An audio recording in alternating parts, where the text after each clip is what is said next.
है कि आज लड़कियों का टॉप करना, जैसे हम देखते हैं कि आर्ट्स फैकल्टी में अंकिता कुमारी टॉप की है, प्रिया जायसवाल जो हमारे चंपारण की बेटी है वह साइंस फैकल्टी में टॉप की है, रोशनी कुमारी जो कॉमर्स में टॉप की है। यहाँ पर कोई ऐसा लड़का नहीं निकला है टॉप 10 में, तीनों विषय में लड़की ही टॉप की। समाज में कहा जाता है कि एक बेटी पढ़ गई 7 पीढ़ी तर गई। जी हाँ, इसी के लिए बातचीत करने वाले इंटरमीडिएट जो रिजल्ट आया है उसी के लिए बातचीत करने का प्रयास कर रहे हैं।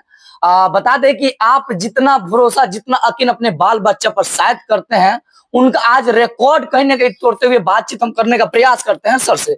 सबसे पहले सर हमारे चैनल में आपका स्वागत है।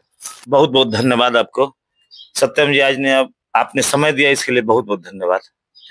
सर एक बात रही, जो आज देखा जा रहा है, जो आज रिजल्ट निकला है इंटरमीडिएट, उसमें बहुत सारे बच्चियां निकली हुई है मतलब टॉप 10 में। अगर इसका कारण क्या है?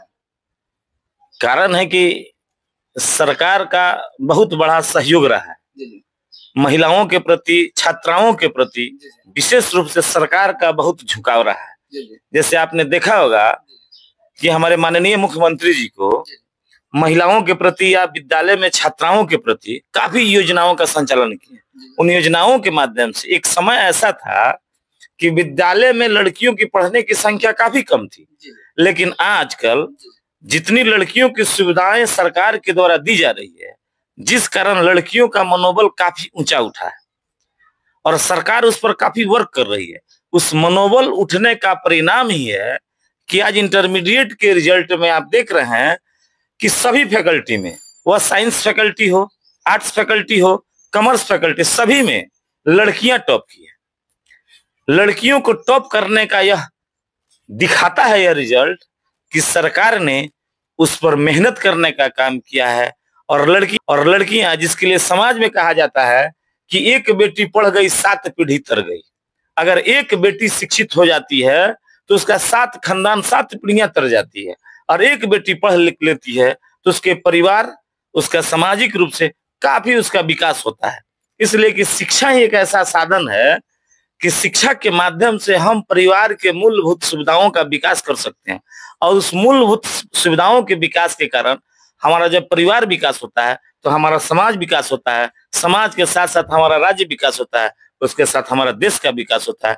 उसी का परिणाम है कि आज लड़कियों का टॉप करना, जैसे हम देखते हैं कि आर्ट्स फैकल्टी में अंकिता कुमारी टॉप की है, प्रिया जायसवाल जो हमारे चंपारण की बेटी है वह साइंस फैकल्टी में टॉप की है, रोशनी कुमारी जो कॉमर्स में टॉप की है।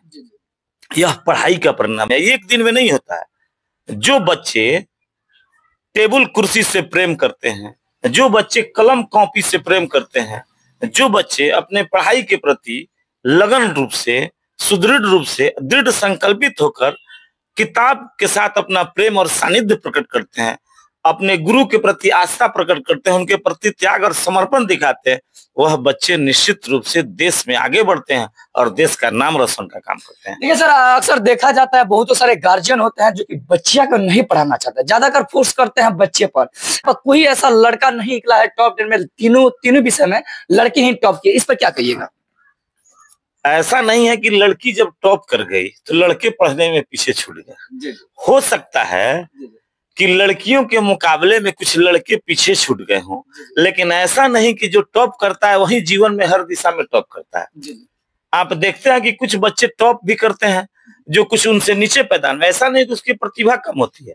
जैसे हम यूपीएससी का एग्जाम देते हैं, बीपीएससी का एग्जाम देते हैं, हम देखते हैं कि आदमी पॉइंट से पीछे छूट जाता है। इसका मतलब उस बच्चे में प्रतिभा की कमी नहीं है, बच्चे मेहनत किए होंगे, मेहनत का प्रतिशत लड़कियों ने ज्यादा किया होगा, जिस कारण लड़की टॉप कर गई और लड़के थोड़ा सा पीछे हट गए। इसलिए लड़के भी टॉप करते हैं, लेकिन जो मेहनत का ज्यादा प्रतिशत होता है वह बच्चे ज्यादा सफल होते हैं और ज्यादा टॉप दिशा में जाते हैं। यानी कहीं ना कहीं देखा जाता है कि